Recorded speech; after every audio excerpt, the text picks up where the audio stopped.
Matt Damon and Ben Affleck, two lifelong best friends who both became movie stars. Their new movie, Rip, is on Netflix. We enjoyed the hell out of it. But we got inspired to do a movie draft, slightly inspired by, or largely inspired by, the Big Picture podcast, who we're huge fans of. They did one earlier this weekend. I thought it was a great idea. I was curious what we'd do if we did a movie So you wanted to rip them off? I wanted to rip the Big Picture podcast off. It is what it is. No big deal. But we're admitting it, so it is what it is. I think it'd be a lot of fun because I like their episode, I like their picks, but I'm curious what we would do.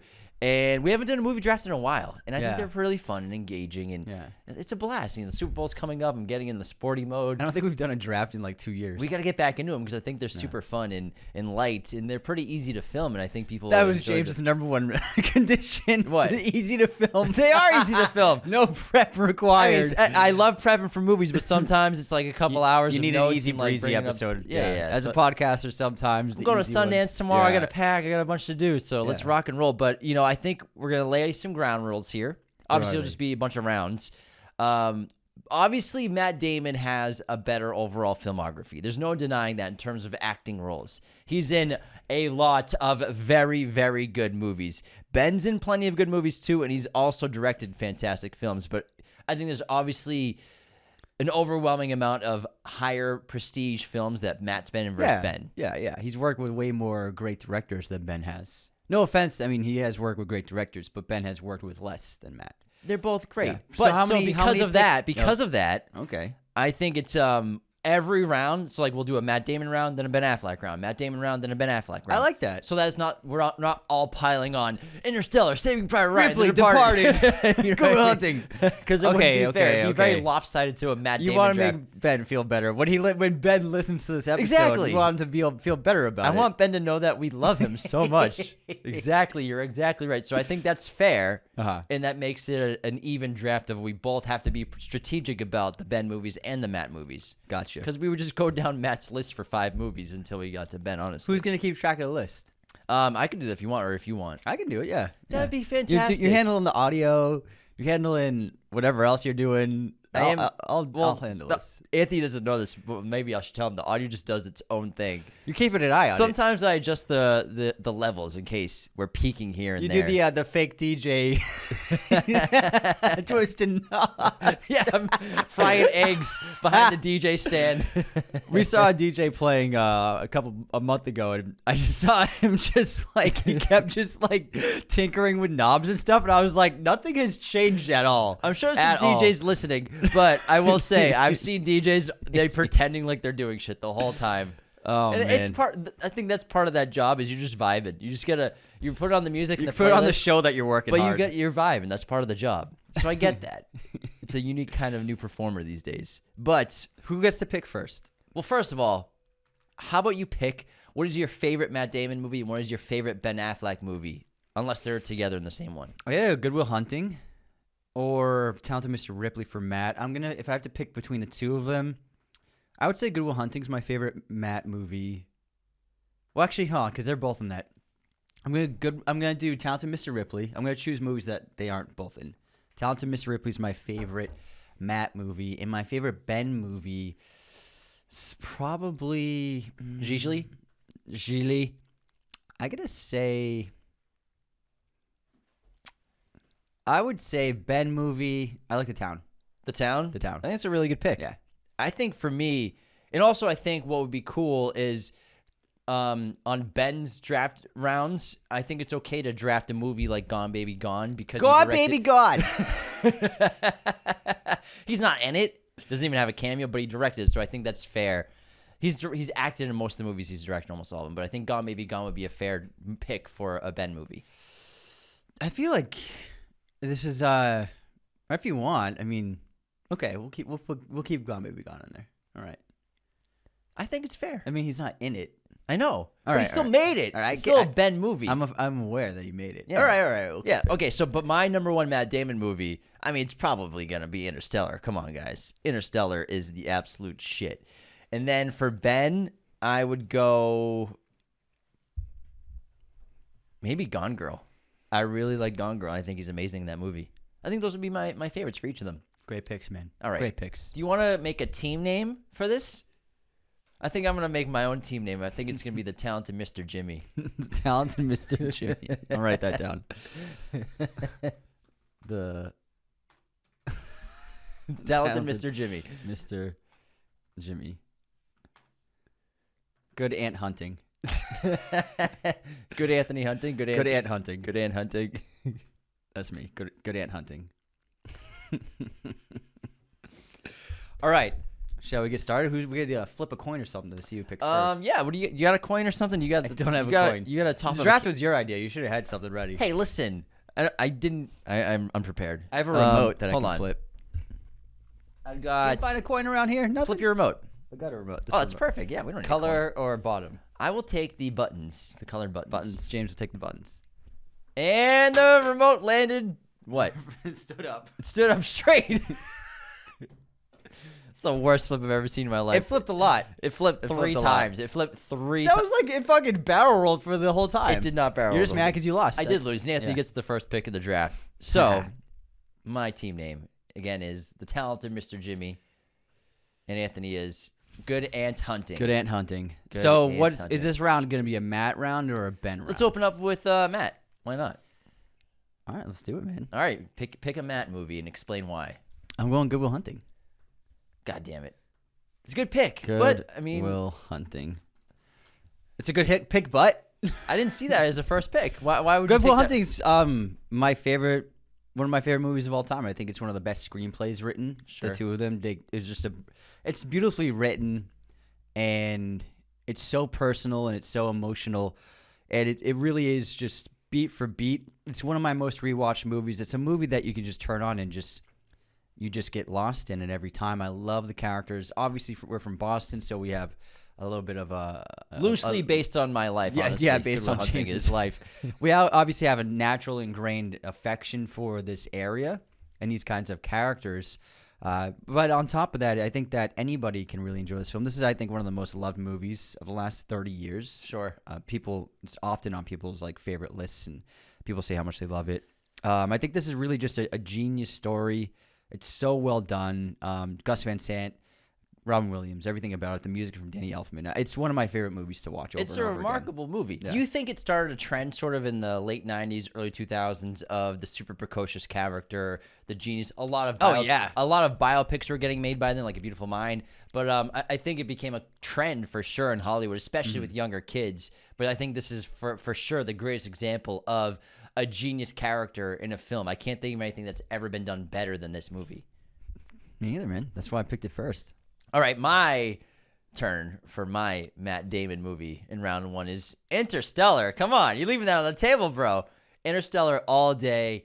Dr. Mann was such a great turn for him to take on a villainous role, which we haven't seen him do that many times. Even Tom Ripley, he's the protagonist, but he's a villain at the same time, so it's a really nuanced performance. But Dr. Mann is really interesting because from everything we hear about the character, he's a hero. He's the best of us. He's the best of humanity, and ironically, becomes the worst of humanity. I think that's such a great character trait, but not many people, I think, could have pulled off the nuances of that performance of this character who, when we meet him, it's so shocking how long he's been asleep for, and he didn't set a timer. He just set up his beam and thought he'd never wake up or anyone would ever find him, and then, out of fear of death, will kill anybody to get what he needs. And then my favorite movie sequence of all time is the docking scene, which is the catalyst of Dr. Mann going up. Come on, Tars! Come on, Tars! It's all because of Dr. Mann.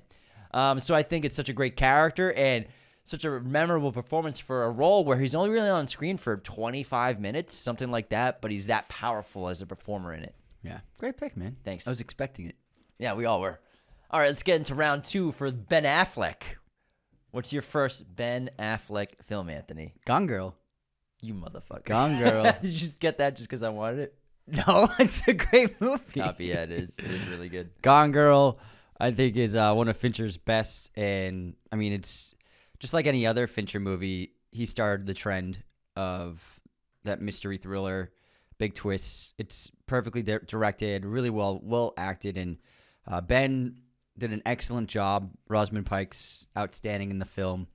It's a really great rewatch. It's a great movie that keeps you on the edge, and even when you know the twist and you know the ending, it's still fun to watch it and see the little breadcrumbs. It's a really brilliant story, and I think that, you know, every time Fincher makes a movie, he'll make a movie every 10 years, and then everybody tries to do that movie, their version of it. Bro, I watched The Game the other night. I hadn't seen it in a while, and I am in shock at I don't have proof, but I mean, it's clear. I didn't realize Succession's intro sequence. Yeah, they stole it. Ripped off The Game. They completely stole it. I hadn't seen The Game in years, maybe 5 or 6 years since I got into Succession, but I'm 20 seconds into the opening of The Game. I'm like, Succession ripped this off so bad in terms of the old footage of the patriarch of the family being quiet at a big event, the behind the shoulder shots, like he's just staring off into the distance. I was so put off by it. They ripped it completely. And I mean, I love Succession. Yeah, but not enough people had seen The Game or even remembered The Game to even notice it. I was in shock. I was screaming at the TV. Even the framing and blocking is 100%. Pretty much the same. The old film, like 16mm film. But even the patriarch of the family, who's quiet, reserved, like just staring off at the family, staring off out a window behind him. You don't really see his face that often. It was so much from this, like, Succession's intro. Yeah. Everybody rips off Fincher. I love Succession again, but I was literally throwing stuff at the TV. I couldn't believe it. You didn't know that? I hadn't seen The Game in like 5 or 6 years, and I watched because it was all over. It was all over social media a few years ago. People did a super cut of them both next to each other. I don't remember that. I must have missed it, but Fincher, but also so many other things from The Game. Everyone copies Fincher. Yeah, there's so many things that other people copy as well. Yeah. But man, that movie looked really good, by the way. If you haven't seen it in a while, put on The Game. It's fucking awesome. Oh, yeah. It's so good. All right, my turn to pick a Ben Affleck film. I am going to go with The Town. The Town is a good pick. It's not his highest rated movie, but overall, I think it's fucking amazing. And overall, I think it's a lot of people's favorite Ben Affleck movie. He's incredible, not only as Doug McRae in this film, but also as the director and writer. I think he knocked it out of the park. Gone Baby Gone's fantastic and really started to change his trajectory in his career. But The Town really put him on top of, like, dude, Ben Affleck is the man. He's a great filmmaker. I know him and Matt, and they went in different career paths in the 2000s after Good Will Hunting. And we've talked about this 1,000 times. We grew up in Boston. The tabloids were always covered with Ben Affleck drama and different movie choices that didn't go the right ways. But I think this showed and proved to Hollywood that Ben is a force of nature behind the camera and was a really great performer in the movie as well, and really brought the culture of Boston to film like Marty did with The Departed. You know, getting the nuances of the culture, of the dialect, the way we talk, the city, the opening sequence of just shots around Southie or in Dorchester, wherever that is, with the neighborhoods. It's fantastic. I think you really did a good job of making it feel like Boston. It was funny. I was at a bar with a friend the other night, and I saw a couple. I was like, they look like townies coming in, and I could just tell they were wearing Patriots gear, but they still looked like rough townies. And I said to my friend, I was like, those aren't the kind you want to be friends with or say hi to. And then, I kid you not, an hour and a half later, they were all fucking. 2 of them were just on their ass, fucking drunk as hell, pushing each other, tipping over, falling down, and they were just like, there was a tense argument, and I was like, I fucking called it, man. That's Boston, bro. That's Boston, man. All right, so I think that, I mean, to make this draft fair, since I got the first pick, there should be a swing for you, don't you think? It's about what's fair. Yeah, just to be. I don't think me getting the first pick every time is fair each round. So this could be a swing pick where you start out. That's really first, nice of you, Anthony. And then we swing it back to me, so we can do a swing pick situation where Matt and Ben pick, swing pick, Matt and Ben pick. That's a good point because I'm getting sloppy seconds every time. Exactly. Yeah. Yeah. So now you get first pick on this next round of Matt and Ben. Oh, okay. So Matt Damon, my next pick for movie. My next pick for movie. Interstellar and Good Will Hunting are off the table right now. Correct. But obviously this is Matt Damon, and his career is stacked with several all-time films. Not even kidding. And I'm going to make the tough decision and pick Saving Private Ryan. I think it's just a remarkable film. I think it could be the greatest war film ever made. And I know Matt's not in the first half of the movie, but still, he brings such a great presence in terms of being an outsider to this group of men who we've watched go through hell. And it's a really refreshing turning point in the movie because we get to look at it with a fresh lens at someone else, what they're going through. And I think he gave a great performance as a young up-and-coming actor at the time in 1998, 97, just after Good Will Hunting, and really sold this character who, despite his brothers dying in war and despite getting a get-out-of-jail-free card, basically, he's not going to leave his brothers he's formed in the army and in this war, and he will fight. And it's a very admirable thing about the character. And despite these guys going through war just to get to him, and honestly, you can see the hate they have in his eyes for him for him getting out and also not wanting to go, the sacrifices they've made, but they understand and they see the honor in him. I think it's a great movie overall at the end of the day. Earn this. Earn it. Saving Fry Ryan. All right, my next pick is I don't want to be a product of my environment. I want my environment to be a product of me. The Departed. Scorsese movie. We can't pass this up. Can't pass up The Departed. And it still is, I think, one of the great crime films of all time. It's a movie I've seen a lot, and I just watched it again, business class on the flight. Just had to throw it in there. I'm telling you, man, the business class screens are huge. They're fucking really big. They're pretty big. They're like bigger than your desktop here. Yeah. They were really nice sized screens, and I was like, I'm gonna watch some good movies then. And it's a movie. It's a long movie, but it flies by. I've seen it so many times, and I know it line by line, beat by beat. But it's so supremely directed, so perfectly acted, and the work by Jack Nicholson in this movie, I think, is some of the best of his career. When he drops the gun on the table, yeah. Oh my gosh, absolutely unhinged. Jack Nicholson in this film is it's unbelievable. It's his last great performance. Yeah, and Leo and Matt are sensational. Obviously, Wahlberg's great. Alec Baldwin. I love the story, and I love Infernal Affairs, but I really like the changes and the extensive rewrites for this remake of really, because Infernal Affairs moves really quickly and there's not much character work. This film, I can't think of many crime films where you get so much character work, and there's so much time spent with Matt and Leo's characters where you know them so well, and you know them inside and out, and they're rivals and opposite sides of the law, but you understand, like, even someone like Matt Damon's character Colin is a villain to society, not just to Costigan, but also, like, what's driving him, and it resonates that you really care about this character even though he's doing bad things. Scorsese is just, he knows how to make stories work, and this really is so well directed, and the sound design and cinematography, it's a really big movie. I love The Departed. It's so funny too.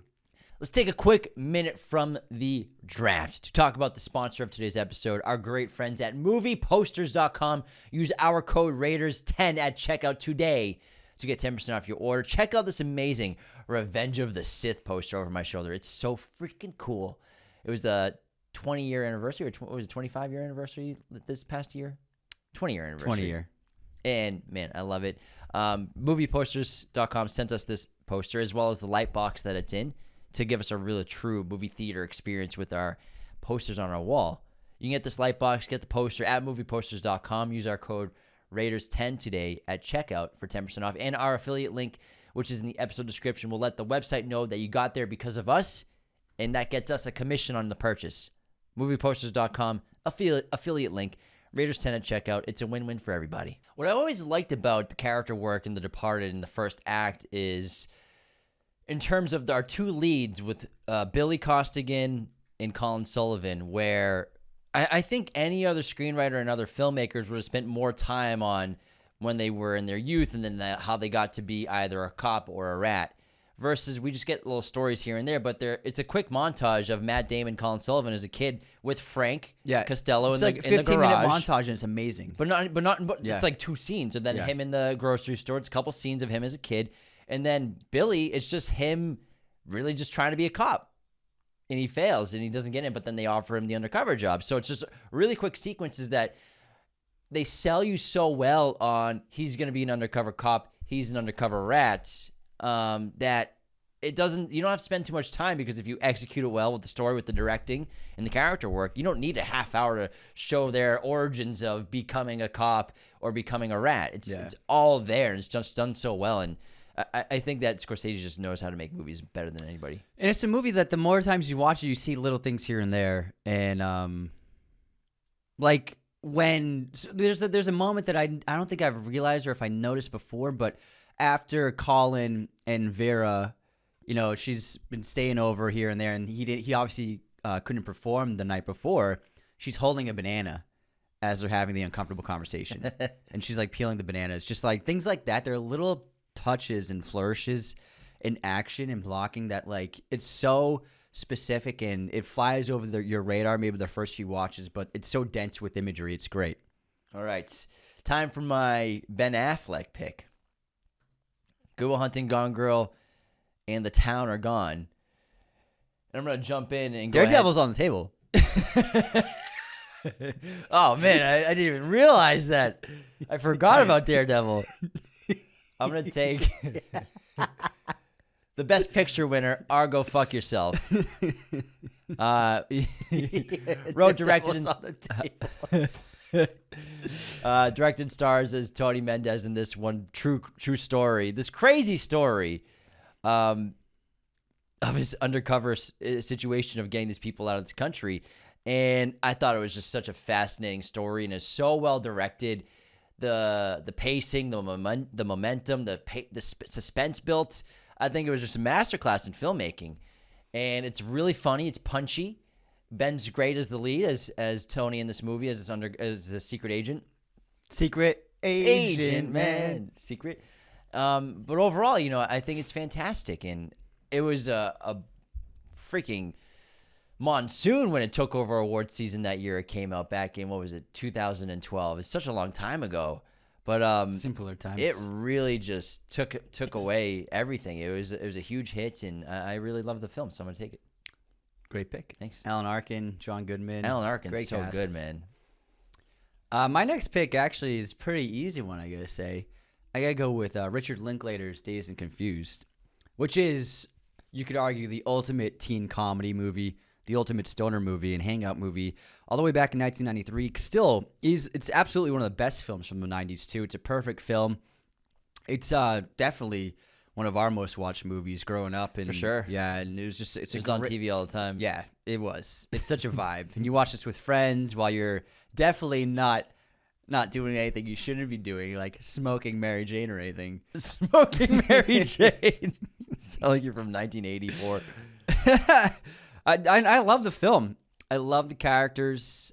I love the simplicity of it. Linklater was really onto something, and he you know, it was the American New Wave, inspired by the French New Wave, and he was doing it with American stories, and it was still like nobody had really done stuff like this before. I think it just perfectly captured what youth is, what being in high school is like. The raising, the bullying, the parties, the girls, the chicks, the dudes, the hangouts, it's just amazing. I love everything about it. I think it's fantastic. Great pick. One of Linklater's best movies. It is. It still is. It's timeless. It's a timeless movie. That movie feels like just a day in the past. It was just a time machine that you can watch that movie and you feel like you grew up in this era in this one day. It's fantastic. What is your next Matt Damon pick? And God damn it. I gotta go with one of my favorite movies to watch, and that's The Talented Mr. Ripley. Woo! I love this movie. I'm jealous. I wanted that one. I thought I could get that later. I don't want to risk losing it. It's I hold this movie near and dear to my heart. It's a movie I've watched quite a lot. Matt Damon might be my most watched actor now that I think about it. When you go through his filmography, I mean, it's pretty clear he's up there. Talented Mr. Ripley, what Anthony Minghella did with this film was really special. I love the changes he made to the story, but also still sticking with Patricia Highsmith's remarkable story and character work. I love the cast. The cast is what makes this. The directing is what makes it. Gwyneth, Jude, and Matt are sensational together, and the ensemble cast of actors and in supporting roles are really fantastic too. This is a movie where like every moment really works. It got me like to fall in love with Italy. This movie, I love the music from Gabriel Yared. I think it's a really underappreciated musical score. Yeah. The compositions by Yared are the best of his career, and still, I mean, it's just an amazing work. What he did with the writing and orchestration for this film, I think it's a really special score. And I love the cinematography. I just love the way they shot this in. Minghella really was one of the greats of his era, and he passed away quite young in his early 50s. But he did make amazing films. He made The English Patient right before this. But Talented Mr. Ripley, it's easily one of my most watched movies, and it's a comfort watch for me, even though it's about a guy who goes on serial killings. There's just something magical about this film that I just keep going back to. Dicky. I think I watched this movie 5 times in 1 year. It was like 4 years ago. I was just obsessed with Ripley in this movie, and I also like read all of the Patricia Highsmith books. But I like watched this movie 5 times in 1 year. I'm pretty sure it was back before. I've done that myself, I believe. I think I watched it 3 times in 1 month once. I've seen so good, like 15 times, easily. Yeah, I never get bored of it. I fucking adore this film. I'm very jealous you got it. But you left the best picture winner on the table that I'm gonna scoop up, man. You left Oppenheimer. So I'm gonna take Oppenheimer with my next Matt Damon pick, as he plays Leslie Groves, the general in this film. And it's just another great performance where it's a character you don't usually see Damon play. A military man. We haven't really seen him do that before outside of playing, obviously, Saving Private Ryan, but not like a general kind of character, someone higher up in the structure, a hierarchy. So, but I think he delivered so well. It was an unorthodox role for him, but he really brought that presence of a dominating military force of nature in terms of a character, and I thought he was really great. He sold it so well. And I mean, when you get scenes with Cillian Murphy and Matt Damon, what else can you ask for as an audience member? And obviously, Christopher Nolan's the GOAT, baby. I got 2 Chris Nolan movies on my list. What are you gonna do about that, Anthony? Huh?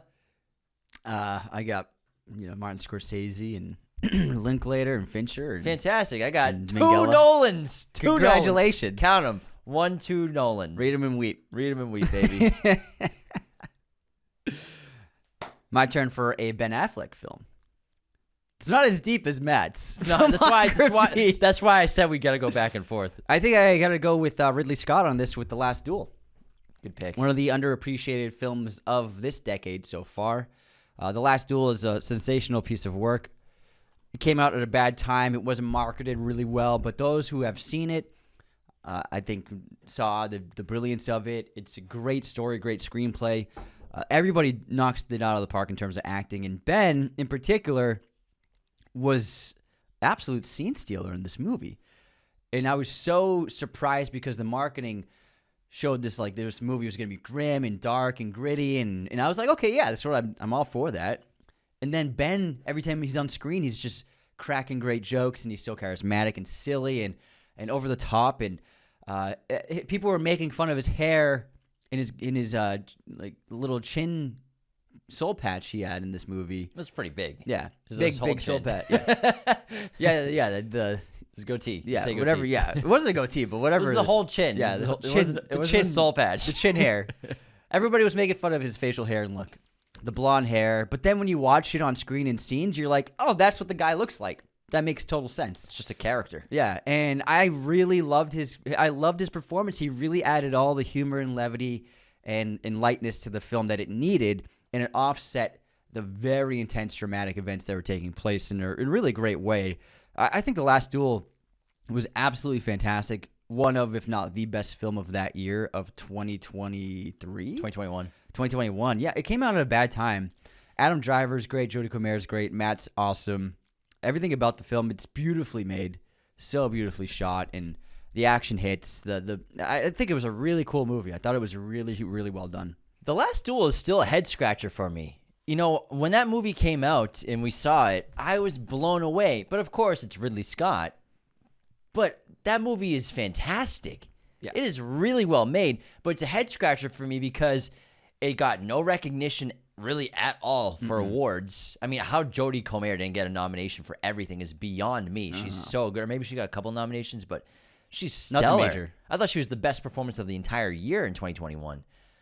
And it's not like it was a deep year for movies. It's the year after lockdowns and COVID. So it was a head-scratcher year for me in general for film. But The Last Duel was sensational. And I know it has mixed reviews still, and so many people said they didn't like it. Hey, you don't have to like everything, but like I just don't understand what about that movie people didn't enjoy. Of course, there are sequences that are tough to watch, sure, and that's justified. But overall, the amount of times I've heard people say they didn't enjoy that movie or didn't like it, I'm like, did we watch the same movie? It's excellent. A lot of complaints were that it was too slow, and I was like, not every movie needs to be a James Gunn movie. I love James Gunn, but it's okay that movies are slow. Some stories just take a while. Man, great movie. Yeah, it still scratch my head about it. Okay, James now is not my over turn it. for Ben. Ben. Okay, my Ben turn. Daredevil's still there. Daredevil is still there, he says. Okay, here we go. I know what I'm doing. I'm going to take, with my next Ben Affleck pick, Zack Snyder's Justice League. Good pick. This was the one that obviously they released in 2021 during lockdowns and COVID and everything. Snyder Cut. And this, I think, was one of the best superhero movies I've ever seen. I wish we saw it in theaters. I enjoyed the hell out of it. It was 4 hours, but it was really good. And I think that I never even saw Joss Whedon's Justice League. You told me not to see it. You went to see it in theaters, and you were like, whatever you do, man, don't see this movie. Did I? Yeah. You told me not to see it, so I never did. Yeah, it was terrible. I'm glad I didn't. But I really, this one blew me away. I thought it was fantastic. I think it was justified. You know, Zack had a horrible tragedy in his life that he had to step down from making his Justice League movie. But he came back and got to do it and redo the movie, basically. That doesn't really happen in Hollywood. And I think they just delivered so well on this movie. A lot of great character arcs being tied off really well with a good bow. And I think the direction was fantastic. I love the ending. But overall, you know, even the aspect ratio, I even watched a bunch of it in black and white, too, which was really cool. Was it in black and white? They released the black and white cut. That's right, yeah. Was it in black and white, his version? No. But I remember I did watch some of it in black. James, yeah. It's been 5 years, bro. This guy, get off my back. I just remember I really enjoyed it. And I think I'll gush about Ben Affleck as Batman all day. And I think he was just one of the best Batmen that never really got a deserved movie, unfortunately. And he could have delivered one of the best ones. Here we go. I'll go to my grave saying every that. time. I will go to my Every grave time. saying that he could have been the best can't Batman. resist it. He could have been if he got a movie. But he was kind of like very much the lead of this film, which I enjoyed. All right. Let's move on to Matt. This kid is doing the... You jerk Ben about Batman all day. I'll do it to his face. All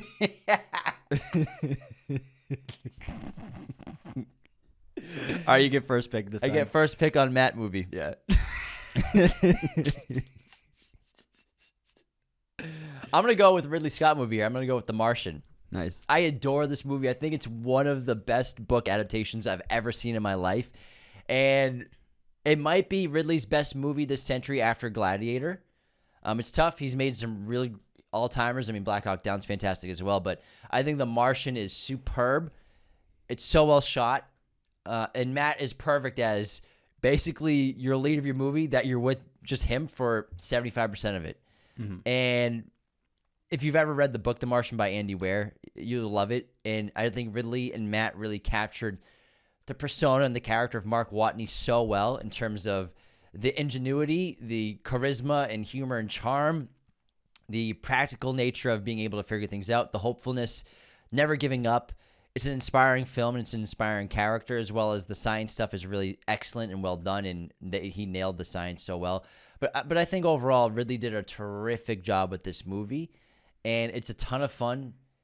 I love this movie, and the amount of money that the U.S. government has spent to bring Matt Damon home from severe crises is insane.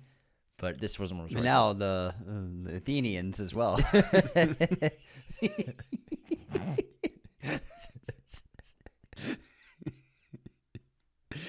All right, next up, I'm gonna take the Bourne Identity. One of my favorite action movies. It still is a perfect film. I think it's a perfect first 3 films. We saw this in theaters, and it was just like, it fucking ripped, man.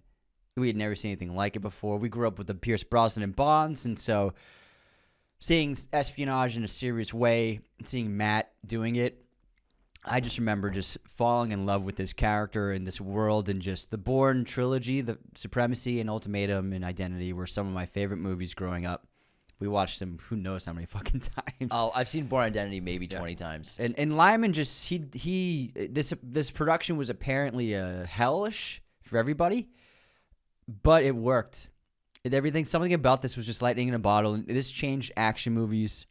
Action movies followed the Bourne route until John Wick came along. Those were It was Jason Bourne action movies. And then John Wick came out, and everybody was doing John Wick. But everybody was doing Bourne before John Wick. Bond was still a thing, but there was like that big gap between Pierce Brosnan and Daniel Craig that I think Bourne jumped in and became the action, the name, like the solo one-man army kind of action star. And the producers of Bond, Broccoli, and the guy, they literally said, well, we can't do what we have been doing after the Bourne Identity. Nobody will take us seriously after what they did with this movie. Mm-hmm. And I love what John Powell did with the other 2 movies. They're really great. But Lyman with this film is just, he brought his 90s aesthetic. I love the direction. It's got a great score from John Powell. I love the story. I love the character. It's a really brilliant concept. Robert Ludlum just crafted a really never before seen kind of espionage character. I love the Bourne Identity. It's one of my most watched movies ever. Yeah. I'm jealous. I wanted that. My turn for Matt, or is it Ben? I'm on Ben, right? What round did we just do? We just did Matt. But I went first, right? Yes. So now you're first you're on Ben. Yeah. Okay. You're a Ben guy. I'm a Ben guy. Keep jerking him off about Ben. All right. Well, there's a banger Ben movie on here on this list that is still on the table. What is it? And there's a few, but I think Daredevil. I'm going to take Air with my next Air's pick. great. I think Air was fantastic. Playing Phil Knight, the founder of Nike, and also directing this with his buddy Matt in the lead role. And I think it was a great movie because it was like kind of a reunion for them to have major roles. Not just, they've been producing together for years, and obviously they took breaks from being in movies starring together, cameos and whatnot here and there, but to actively work together as, writing, acting, producing in a movie together was really fantastic because I think they got a secret sauce. That's why I like the Rip so much. They have such great chemistry, obviously, and they're such great friends. And they both played such great characters, but I loved Ben's character in this. I love the haircut. I love the style, the old the old 80s outfits and shoes and everything going on the runs. But he brought a great swagger to it. But also, this movie had a ton of heart. It had a ton of hopefulness, and it's a crazy story that I've always been interested in. I didn't realize how interested I was in it until the movie came out and the trailer came out. I'm like, oh, this seems like an awesome idea. Yeah. What would it be like to explore the story of not Michael Jordan necessarily, not Nike, but how the sneaker deal came about? One of the biggest deals in the history of clothing and apparel for an athlete, if not the biggest. Yeah, I'd say the biggest. People still wear Jordans today. Yeah. And this changed everything, not just for marketing, not just for clothing and apparel, and not just for athletes, but sports in general changed because of this deal. And I think that's such a fascinating thing to explore, the genesis of this massive change, this massive shift in the world of sports and entertainment and marketing and clothing and shoes and apparel. So it's a fascinating story, but it was very grounded, and I loved it, and I think Viola Davis also is terrific. A shoe is just a shoe until your son steps into it. Basically, yeah. That's the line. Basically, the gist. Yeah. All right, so I feel like we've had like 5 or 6 rounds. I didn't pick a Ben one. Oh, sorry. Yeah. 1, 2, 3. Didn't mean to cut you off. Pick your Ben movie. I'm going to go. This is tough. Oh, no, actually, no. I'm Gone, Baby. Gone, Baby, Gone. Gone, Baby, Gone. Great Boston movie. Excellent directorial debut. It's one of, I mean, in the last of the century, it's a top tier directorial debut. No one ever talks about it like a filmmaker. that, though, And Ben, a great story, amazing twists, great cast. And I thought it was so smart for him to not put himself in a movie for the first time he made a film, but obviously casting Casey, who's super talented. But then you got Morgan Freeman, Ed Harris, Michelle Monaghan, Amy, what's her name from The Office? I forget. Let me click on it. She's sensational in this. Sorry, I forgot your name off the top of my head. 1 second, hold for me, but she's great. This is Holly from The Office. Yeah, Holly. Let's call her Holly. Amy Ryan. Oh my God, Amy Madigan's in this too. Holy shit, she plays her mom. Oh yeah, Amy Ryan's mom. It's a great film.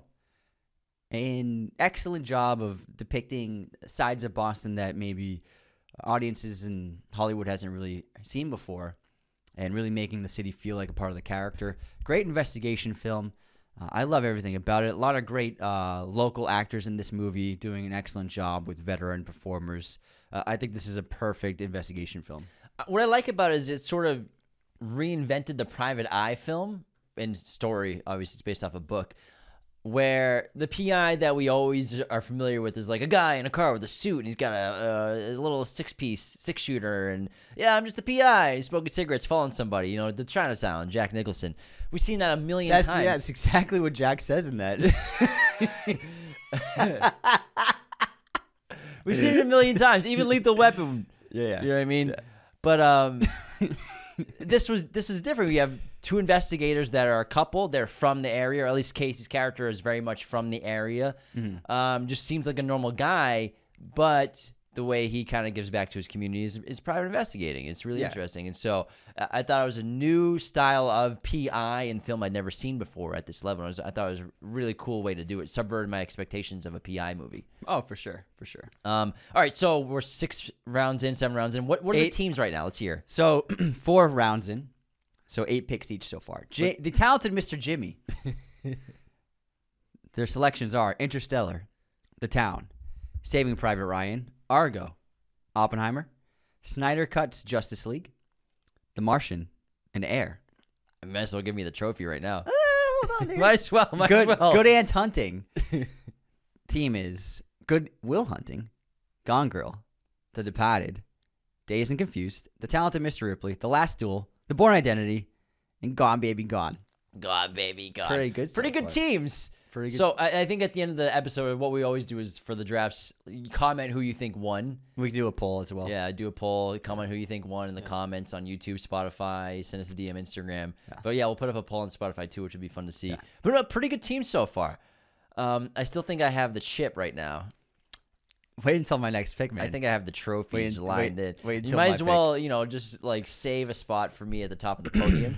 It's my turn to pick first. You better do something good. Ocean's 11, baby. Oh, you son of a bitch. Ocean's 11. In terms of heist movies, this is top of the top. It's Heat and Ocean's 11. There's nothing even close to them. Ocean's is just from Steven Soderbergh. David Soderbergh. Davey Sodi. An excellent, insane display of writing, directing, cinematography, and editing from him by himself. It's just unbelievable what this guy does. This is lightning in a bottle. It's a leagues better than the original. It's a rare occasion where the remake blows the original out of the water. This film is incredible. The cast is insane. Everybody plays off each other so well. I love the personalities. A lot of stars at the height of their powers, like Brad and Clooney. And then you have up-and-comers like Matt Damon and a bunch of the other younger guys. Don Cheadle's amazing in this movie. Julia Roberts. This cast is unbelievable. This is like the cast we see now in superhero movies, but they used to be in movies like this. It's so funny, so charismatic, so cool. It's probably the coolest movie on this entire list, Ocean's 11. I love the music. I love the style. One of the most stylish movies of the 2000s. And Soderbergh really showcased that coming up doing small independent movies, he made a gigantic studio blockbuster that took the world by storm. This made so much money and ended up making 2 more sequels, which are also sensational films. I love Ocean's 11. 3 sequels, Anthony. Don't forget Ocean's 8. Oh yeah. I meant him in particular. Yeah, and 14's coming out. Yeah. 2027. And the prequel as well. I'm not enthused about the prequel, to be honest. Good cast. Is it even happening? It's happening. Oh. I don't know how I feel. Time to pick, man. Okay. Matt Damon movies now? For my next pick. Bennett's not in Ocean's 11. He's not? I'm going to go with The Bourne Ultimatum. Still on the table. 2007. This is an 8.0 on IMDb. So it's still a banger. And I think this is... Anthony and I always talk about this was a perfect trilogy when it came out. The Bourne Ultimatum, wrapping up Identity Supremacy Ultimatum. It was fantastic. It was in the talks and conversations with Lord of the Rings, The Godfather. I know Godfather 3 is not as good as the other two, but still one of the best trilogies of all time.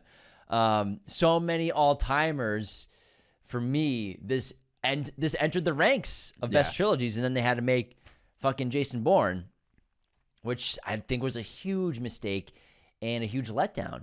There's some interesting things going on, but it didn't do anything new. It wasn't that exciting, and it just felt like a cash grab at the end of the day. Even though you had Greengrass back and you had Matt back, it didn't deliver like the first three did. And don't even get me started on Bourne Legacy. Don't even get me started on that movie. Holy shit, the character... Get started, man. There's so many things about that movie. There's like a 10-minute sequence where there's the family being held hostage by these people with guns. Yeah. And then they wait because they're just waiting. They could kill them right there. They got the order. Yeah, you can kill them. But then plot is just waiting for Jeremy Renner to get close to the house. And then when Jeremy Renner is just about to get to the house, like, all right, now we're going to kill you guys. Get ready for this. For 10 minutes, they're just standing there. Just if you're there to kill them, just kill them. Anyways, fuck that movie. Whoa. Fuck the that. passion of hate. I had no idea. Bourne Legacy, oh my God. I wanted to leave that movie in the theater. Don't even, oh man. But Ultimatum is superb because it's a character we loved, a character we've gone on this crazy journey with. We've gone through so much, but we're finally getting the final pieces to the puzzle of his memory, of his past. And we're learning of the origin of this character in the finale, which I think is a great way to do a character. You know, we don't always need an origin story right away, but we see the genesis of how Jason Bourne was created, where he came from, his training in the last act of the movie, which I think is a really interesting way to do this character arc, just saving it for the end. It's great. It's a little twisty here and there.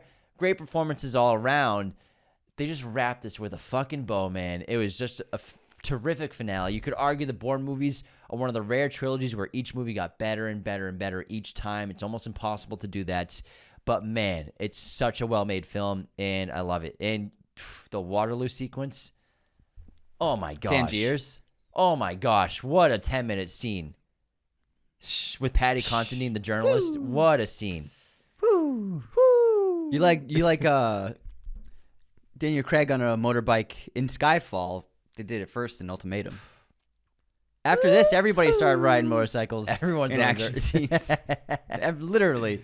The blueprint, baby. Yeah. The window jump, David Leitch's window jump. Even Shelter, new movie, Jason Statham movie we saw. It's kicks ass. It's awesome. It's very much Jason Bourne coded. Yeah. Oh, yeah. Super coded. All right. Time for a Ben round. I got to go. I mean, honestly, I got to go with something that we grew up watching a lot. And it's an iconic... Daredevil. It's still on the table, man. It's still on the table. It's an iconic teen comedy, and it's just, I think it was so rewatchable. It's a great nerd movie before it was cool to be a nerd, and that's Mallrats. Mallrats from Kevin Smith was just a great hangout movie, and similar to Dazed and Confused, you got Mallrats where, I mean, these guys just hanging out in the mall. We got Stan Lee in this. We got what's his name from Guardians? He's so funny in this movie. Fucking! I just watched his serial killer movie. Oh, that's a messed up movie. It is very messed up. And this is like Jeremy London was in the 90s. Jeremy London was on the up. Jason Lee's great. Michael Rooker. Why did your Siri just call Jerry? Yes. I don't know why. Who's Jerry? My landlord. What the hell? But the scenarios, Jay and Silent Bob. This was Kevin Smith post Clerks, just having fun with his friends. And man, this was just a great hangout movie in the 90s to watch. It was awesome. Mallrats is a great movie for what it is, and I always really adored this film. It's so relatable. Yeah. You've Claire done that- Forlani. Yeah. You've done that 1,000 times. Just gone to the mall with your friends and just like you had nothing to do. You're like, yeah, just hang around. I loved it. The chocolate. The chocolate, the pretzels. Yeah.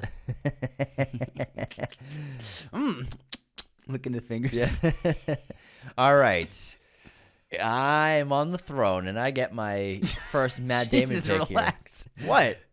I am on my throne. Whoa, you gotta pick a Ben movie. Oh, you just did Ultimatum. I am on the throne, and I gotta pick a Ben movie. The throne is on. Let's see. What am I gonna take? Quite a few options here. Honestly, though, I'm going The Rip. The Rip. I had a really good time with this film, and Ben shooting assault rifles. I mean, we hadn't seen that since The Town, I think. Triple Frontier. Okay, and obviously The Accountant. I'm crazy. Yeah. Anyways, let's just scratch that. But the way back. the way the way back. I'm gonna show you how to shoot a jumper, a jump shot, and an AK. No, I thought The Rip was insanely fun, and I think Carnahan directed his ass off with this film. It's a really good script. It's really entertaining. Edge of my seat the whole time. Great fucking twists, man. Matt Damon is amazing. Ben's great, but like I did not really see the twist coming, and it was fantastic. I won't spoil it. But overall, though, it was one of my favorite Netflix originals in a while, and I wish I saw it in theaters. Unfortunately, they only had the premiere, then it was on streaming. But this movie kicked ass. This movie absolutely ripped, and I'm taking it. I think Ben's awesome. Great pick. Thanks. Good pick. It was an awesome movie. But I'm back on the throne, though. I'm still on the throne. Okay. Because my turn. This guy. It's my turn to pick a Matt Damon He's out of control, movie. guys. We We bought a Zeus on the table. It's my turn to pick a Matt Damon movie. There's some really good ones on here. I forgot one. Let's see. Ooh, that's a good one. Great Wall. The Great Wall. I am gonna go ahead and take a banger. I know you're taking. You're leaving bangers on the table, man. Ford versus Ferrari all day. My favorite racing movie before F1, of course. Mangold directed his fucking ass off in this movie. Matt Damon playing Carroll Shelby is fantastic. He's so good in this movie opposite Christian Bale. They have absurd chemistry, and they worked so well together. Matt is just such a great... Would you argue he's the lead of this film? Very much so. I mean, at least the first act, he's carrying the story and getting Ken Miles to be the driver. So yeah, it starts and ends with Matt Damon's character. Yeah, so I think Shelby would be the lead in this film. And he brought so much character. He didn't overdo like the Southern accent. He just brought a subtle version of it. And Southern accent. It's a strong character study for both characters, Ken Miles and Shelby, because Shelby was a racer who has a heart problem. He can't race anymore. Yeah. So he's running Ford. He's running this new car. He's trying to build this new car for Ford to compete with Ferrari in the races in Le Mans. I think it's terrific. Christian's absurdly good as always in everything he's ever been in. But I love the Ferrari aspect, the Ford versus Ferrari aspect in their war. Fiat coming in and coming under the table and getting the deal was really interesting to see how they would portray that. So I love this film, and I think Anthony just dropped the ball on this one. How did I drop the ball? My last pick was Ocean's 11. Ocean's 11. James is trying to form a narrative because he's desperate. Listen, no one likes the Ocean's movies, Anthony. James is trying to psychologically manipulate the audience by talking about how horrible my team apparently is. No one likes the Ocean's movies. I don't know what you're talking about. You love Ocean's. I don't know what you're talking about. Like a child. I've not seen those movies 30 times each. I don't know what you're talking about. You've seen Ocean's way more than Ford v Ferrari. I absolutely have. Yes, for way sure. more. I've only seen Ford vs. Ferrari twice, 3 times. Twice. I've seen Ocean's 11 maybe 30 times. Thank you. That's my point. All right. I got to go with another movie we grew up loving. It's also one of the coolest movies on this list, without a doubt. I know what you're picking. And that's Rounders. Yeah. The ultimate poker movie. This is, if you're going to say poker movies as a genre, Rounders is the Mount Everest. It's the peak. There's never been a better movie than this for the sport. Sport. It's a sport. It's a game. No, it's a sport. It's not ESPN, bro. It's a sports network. Hold on. There's no way poker's a sport. Poker's a sport. There's no fucking way poker is called a sport. It's a sport. It's on ESPN. Is poker a sport? There's all kinds of things on ESPN, bro. Is poker was officially accepted as a mind sport? Oh yeah, let's go. Man, God, it is a sport. it's good to be right. So do you call poker players athletes? Well, you got to think about it. It's not just mental, but your physicality is vital to this sport. You fuck out of here. Hold on. Just because you're not running doesn't mean you're not. Just No, wait, your physicality. You got to think about it. You're not. You have to hide what's going on in your head. Sure. You control your body. 100%. They have absolute control of their bodies. Their body language is everything in poker. Yeah, I know. And so it's about doing less. It's not about running, how high you can jump, how fast you can run. It's just the opposite. It's a funny way to put it. It's the opposite. It has much to do with physicality. It has so much to do with you your came in hot. physicality. The physicality is intense. Body language is vital to poker. So, bam, sport in your face. But would you call a poker player an athlete? See, that's where it gets funny. No fucking way. I wouldn't. I don't care how much physicality I'd you call think them there's in player. Anyways, I got Rounders, motherfucker. Rounders is awesome. Rounders is awesome. Matt Damon and Norton are amazing. Great cast. This is a really good cast. Gretchen Mol, Famke Janssen, John Turturro. I love in this movie, and then John Malkovich. I splash the pot whenever the fuck I want. Incredible film. I love the characters. I love Matt Damon in this movie. He brought obviously the intelligence that we saw him. He just plays smart really well. He's a smart guy. There's something about him. Him and Ben. You are believe both him. smart guys. Yeah, you believe him as someone who's intelligent and articulate. But he's got an edge to himself. He's not exactly in. It's like illegal to be doing what he's doing. But I love the hustling. I love the poker games. There's so much to this film. It's really one of the great movies of the 90s for sure. Rounders is top tier. Motherfucker. All right. Whose pick is it? What am I doing now? Matt or Ben? Is Ben in Rounders? No, what am I doing now? Am I doing Matt or Ben? What is Ben in Ford v Ferrari? But no. I'm just trying to remember who picked first in the Matt round. You asshole. I know, I'm joking with you. Hold on, we can do it. So round 1 was me. Round 2 was you. Round 3 was me. I lost track. Round 4 was you. I did the last round, so we're on a you round. So Ford versus Ferrari was the Jim, beginning of this Jim, round we were just in, right? So I took Yes, the first pick. correct. Okay, so now I pick a Ben movie. Correct. Okay. Daredevil is still on the table. That's not funny anymore. We beat it into the ground. Sorry, we beat it into the ground. It's just the way it is. I think it's still funny. He has a poker movie. Which one? Oh wait, no, it's stock market movie. Never mind. Boiler Room. Definitely not poker. Definitely not. Gambling though is still. Reindeer games is on the table. All right, my next Ben Affleck. When I look at my computer, I have a monitor over there.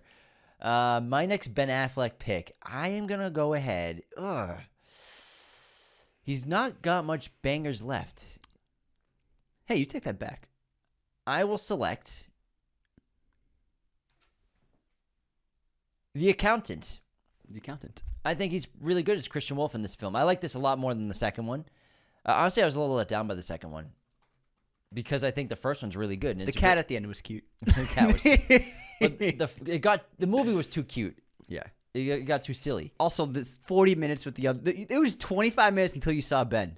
It was quite a while. It's quite a while. But The Accountant, I think, is just a superb character study of this guy who's got. He's hyper precocious. He's super intelligent. He's on the spectrum. Quite a lot of OCD. So he's got a lot of interesting character traits that are tough to portray, but I think he does a great job performing this movie as Christian. And he's an accountant who's great with numbers, hyper intelligent, but also a hitman at the same time. But he has a morality. He's not just immoral and do anything and kill anybody. He has a code that he sticks to, which is interesting, which gets him into trouble. That happens a lot with a lot of hitmen or assassin movies, that people who won't do a hit because they won't want to. But I think Christian's really great character to follow in this movie. Fun cameos. Bernthal's his brother. And then, what's her name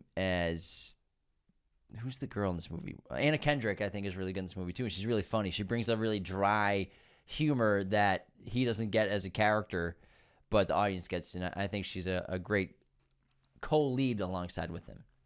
Well done. Fuck you. Anthony's mocking my hands, so I'm giving him 2 fingers. All right, my next Ben pick is Dogma. Dogma's awesome. Dogma is fun. I love seeing Matt and Ben as these evil fallen angels, and their banter is hilarious.